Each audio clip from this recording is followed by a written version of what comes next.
सबसे पहले आज हम इलिप्स ले रहे हैं। ये शेप्स के अंदर ही है, मतलब ड्रॉ के अंदर। ठीक है, कल हमने सर्कल और रेक्टेंगल किया था। उसके बाद अब हम इलिप्स करने जा रहे हैं। तो EL enter ellipse command. Ellipse के अंदर हमें क्या करना है, specify axis and point of ellipse मांगेगा वो। तो हमने एंड पॉइंट ऑफ इलिप्स दे दिया। देन अदर एंड पॉइंट मांगेगा। तो अदर एंड पॉइंट क्या होता है, डाया होता है एक्चुअली। वो आपसे ना पूछ नहीं रहा है कि ये डाया है या ये रेडियस है, लेकिन हमें खुद समझना होगा कि वो क्या चीज पूछ रहा है। डाया पूछ रहा है कि रेडियस पूछ रहा है, वो कैसे हमें पता चलेगा। वो जब and point two end point मांगेगा तो इसका मतलब वो डाया मांग रहा है। अभी मैं ऑर्थो ऑन कर देती हूँ जिससे कि मैं स्ट्रेट डायरेक्शन दे पाऊँ। तो मैंने ऑर्थो ऑन कर दिया। हम कमांड के बीच में भी ऑर्थो ऑन ऑफ या पोलर ऑन ऑफ ये सब बीच में कर सकते हैं कमांड के। लेकिन जब कोई हम कमांड ही अलग ले लेते हैं, जैसे इलिप्स के बाद मुझे रेक्टेंगल लेना है, तो मैं इलिप्स के बीच में नहीं ले सकती, तब मुझे इलिप्स से बाहर आना ही पड़ेगा। अब अभी हम EL एंटर करके जब इलिप्स में गए तो उसने फिर से, देखो मैंने क्या करा था, EL एंटर करा और फर्स्ट एंड पॉइंट मांगा उसने, मैंने कहीं पे भी क्लिक कर दिया। उसके बाद मैं उसको सिर्फ डायरेक्शन दे रही हूँ, लेफ्ट राइट अप डाउन, जिस तरफ भी मुझे जाना है।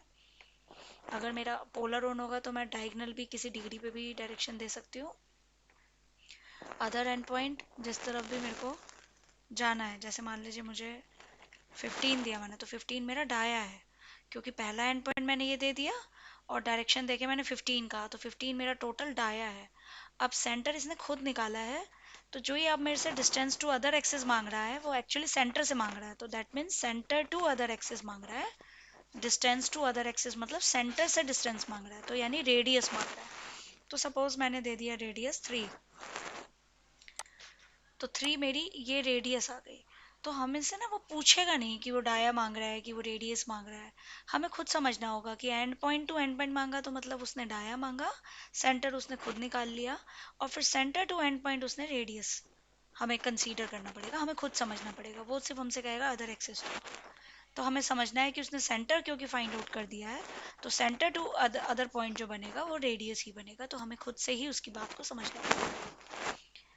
दूसरी बात, इसी में अगर हमें पहले से ही सेंटर पॉइंट पता है, सपोज मेरे पास कोई सर्कल था या मेरे पास कोई ऑलरेडी कोई शेप बनी हुई थी और मेरे पास ऑलरेडी सेंटर था, मेरे पास एंड पॉइंट नहीं था, तो EL एंटर करके जब वो मुझसे एंड पॉइंट पूछेगा तो मेरे लिए ये एंड पॉइंट नहीं है, ये तो मेरा सेंटर है इलिप्स का जो मुझे देना है।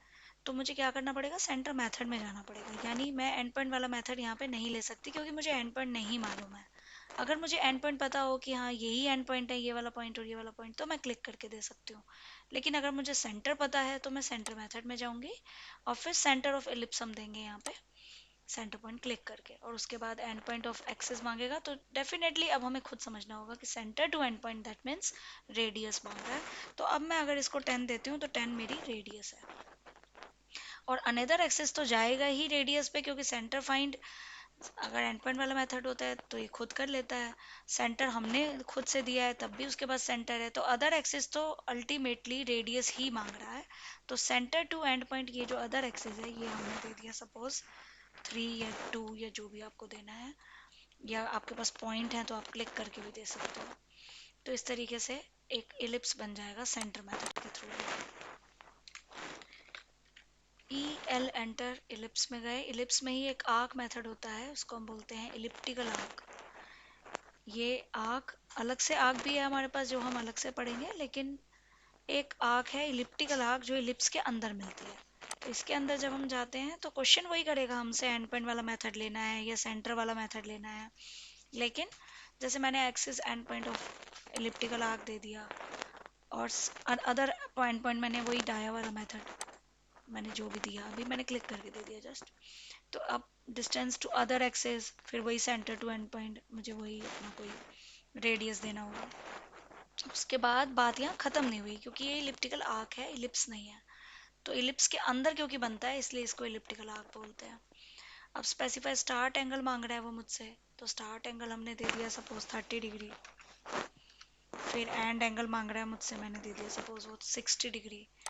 तो एक्चुअली ये क्या करा है इसने, एंगल मांगा मुझसे स्टार्ट और एंड वाला, तो यहाँ इस सेंटर पॉइंट से ये 30 डिग्री, ये 60 डिग्री। अब आप सोचोगे कि यहीं थर्ड क्वाड्रेंट पे ही क्यों बनाया है उसने, फर्स्ट पे, सेकंड पे, फोर्थ पे क्यों नहीं बनाया आर्क को उसने। वो इसलिए क्योंकि आर्क का एक रूल होता है कि जो भी पहला पॉइंट होता है वहां से एंटी क्लॉकवाइज चलती है आर्क हमेशा। तो हमने जब इलिप्स बनाया था ना, तो उसका पहला पॉइंट ये दिया था इलिप्टिकल आर्क में जब हम गए थे।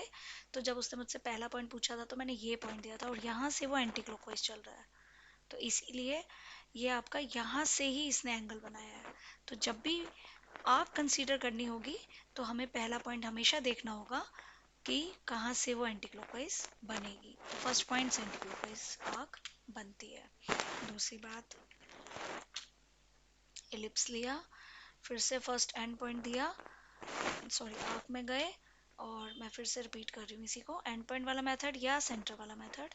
फर्स्ट एंड पॉइंट दिया, अदर एंड पॉइंट जो भी आपको डाया देना है 20 दे दिया जैसे सपोज मैंने, फिर रेडियस दे दी, सपोज मैंने 5 दे दिया। उसके बाद स्टार्ट एंगल सपोज मैंने 30 दिया, और फिर दूसरा 90 दे दिया। तो उससे और जल्दी क्लियर होगा, क्योंकि ये बना तो थर्ड क्वाड्रेंट पे ही, क्योंकि मैंने पहला पॉइंट यहीं दिया था।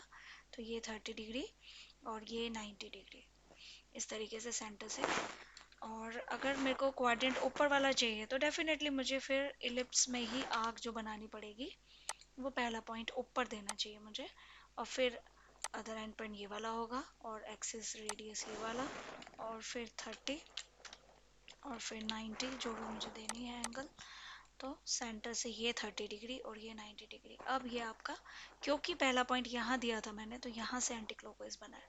तो हमें ये देखना है कि पहला पॉइंट कहाँ दिया है हमने, वो वहाँ से वो anti clockwise elliptical arc start angle and angle के साथ बन जाएगी।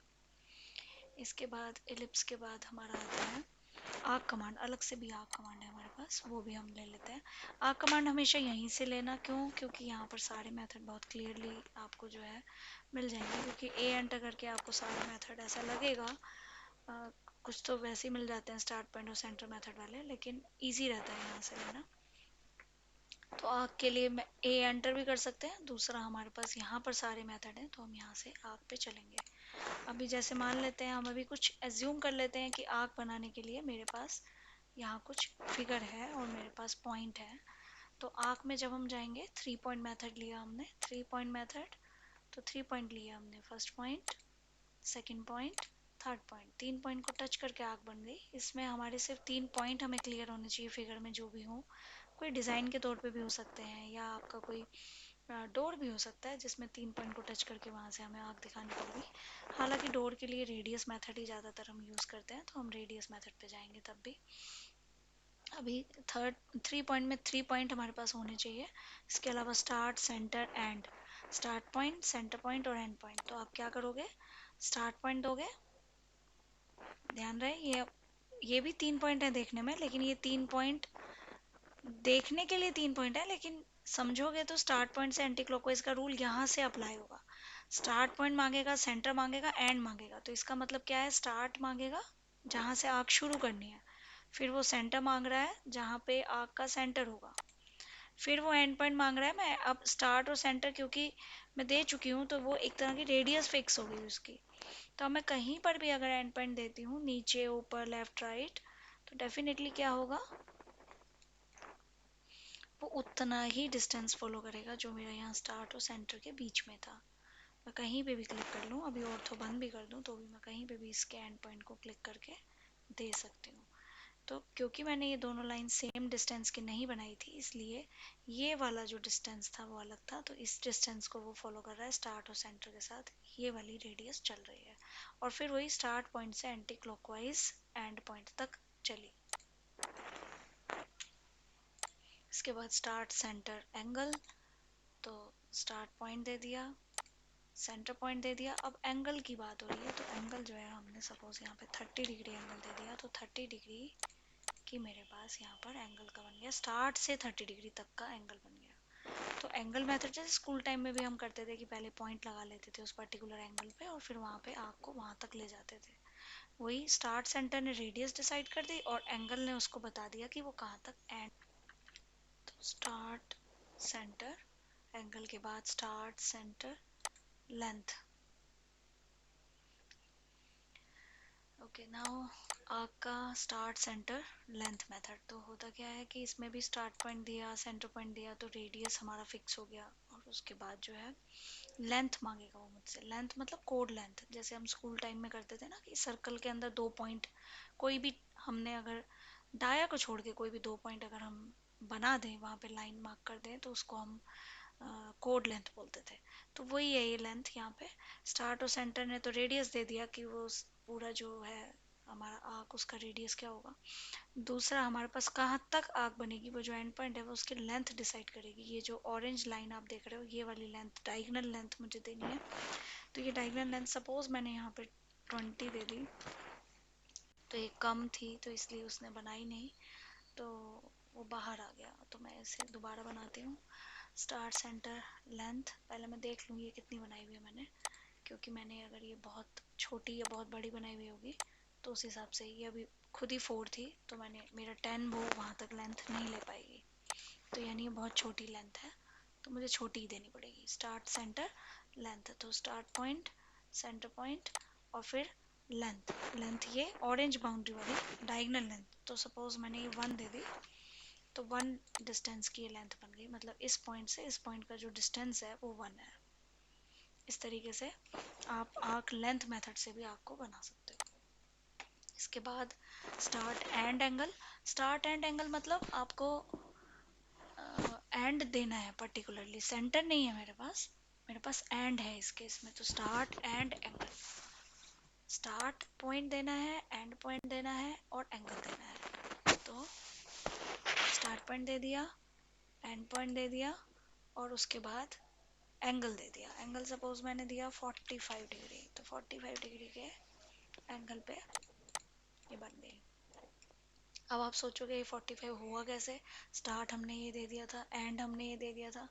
तो हमने ऐसे किया, स्टार्ट और एंड ने तो ये बता दिया कि कहाँ शुरू होगी कहाँ एंड होगी आर्क, लेकिन एक्चुअल में सेंटर उसने खुद निकाला है। जब हमने एंगल दिया उसको, तो वो जो एंगल ले रहा है ना, बेसिकली वो एंगल ले रहा है टेंजेंट से। तो इस पॉइंट से टेंजेंट निकला 45 डिग्री का, इस पॉइंट से टेंजेंट निकला 45 डिग्री। मतलब मेरा कहने का मतलब है, ये जो यहाँ पर अगर मैं लाइन बना दूँ इस तरीके से, तो अगर मैं इसका एंगल चेक करूं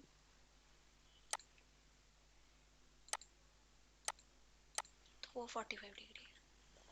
कहने का मतलब है वो टेंजेंट से डिग्री मार्क कर लेता है, सेंटर निकाल लेता है स्टार्ट और एंड के थ्रू हमारे, और टेंजेंट के थ्रू डिग्री बन जाती है। तो 45 डिग्री की ये आर्क बन गई। इसी तरह स्टार्ट एंड डायरेक्शन मेथड होता है। तो स्टार्ट पॉइंट दिया हमने, एंड पॉइंट दिया, और फिर डायरेक्शन में आपका स्टार्ट से एंटी क्लॉकवाइज वाला रूल अप्लाई नहीं होता, बाकी सब में हो रहा था, इसमें नहीं होगा क्योंकि ये डायरेक्शन मेथड है। तो किसी भी तरफ में डायरेक्शन देके इस आर्क को बना सकते हो। तो इसमें डायरेक्शन का बहुत ध्यान रखना है, स्टार्ट पॉइंट उसी हिसाब से देना है।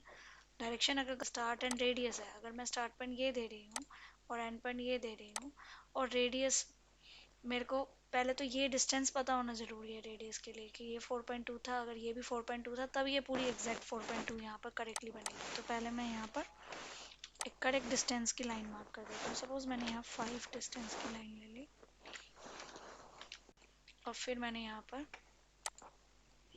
आर्क ली स्टार्ट एंड रेडियस। तो हमारे पास आ गया स्टार्ट और ये एंड, और रेडियस भी 5 दे दिया हमने। तो ये पूरी फिटम फिट उस 5 डिस्टेंस के साथ फॉलो कर लेगी। डोर के लिए हम यही ज़्यादातर यूज़ करते हैं। कई लोग सर्कल लेके भी ट्रिम कर देते हैं, वो भी ठीक है, अपने अपना तरीका है करने का। लेकिन ये आपका स्टार्ट और ये एंड, और फिर ये रेडियस उतनी ही देनी है जितनी आपकी ओपनिंग होगी, जितना डोर होगा। तो यहाँ भी सेम डिस्टेंस है 5, यहाँ भी सेम डिस्टेंस है। अगर मैं पॉइंट गलत दे दूंगी इसमें, मतलब मैं डोर बना रही हूँ अगर, तो ये वाला ठीक था पॉइंट, ये वाला स्टार्ट था, एंटी क्लॉकवाइज चले गए हम। अगर मैं ये स्टार्ट दे देती, ये एंड दे देती, तो फिर उस केस में भी बन तो जाएगी वो, लेकिन वो तो स्टार्ट से एंटी क्लॉकवाइज इधर चली गई ना। मेरा डायरेक्शन मुझे अगर ये वाला नहीं चाहिए था, तो स्टार्ट पॉइंट मैंने गलत ले लिया उस हिसाब से।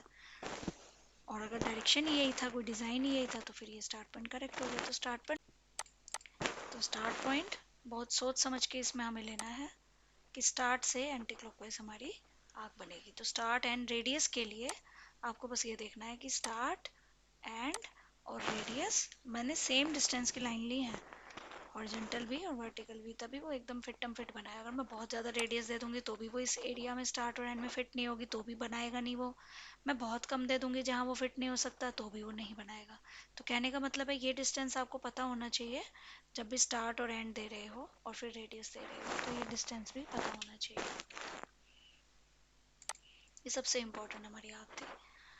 उसके बाद सेंटर स्टार्ट एंड ये सब वही है, start centre and, centre start and, ये वाले तीनों ही, यही वाले तीनों हैं। इसमें बस सेंटर पहले मांग रहा है, तो हम इसको सेम ही है, तो ये आप खुद से भी करके देख सकते हो, तो इसमें ऐसे कोई दिक्कत नहीं है। कंटिन्यू, कंटिन्यू मतलब जहाँ हमने लास्ट आर्क का पॉइंट छोड़ा था वहां से वो आगे डाया लेकर बना देगा, मतलब वहां से मेरी सेमी सर्कल बन जाएगी। तो अगर मैं मान लो 20 दे दूं, तो 20 मेरा डाया है, मेरा रेडियस नहीं है। लेकिन ये कंटिन्यू कमांड वही वहीं चलती है जहां हमने लास्ट आर्क छोड़ी हो, जहां उसका एंड पॉइंट गया हो, वहीं से चलती है और कहीं से नहीं चलती है। तो इस तरीके से हम यहाँ पर क्या लेंगे, continue. Okay, okay guys, channel को सब्सक्राइब और शेयर करना मत भूलिएगा। Thank you so much.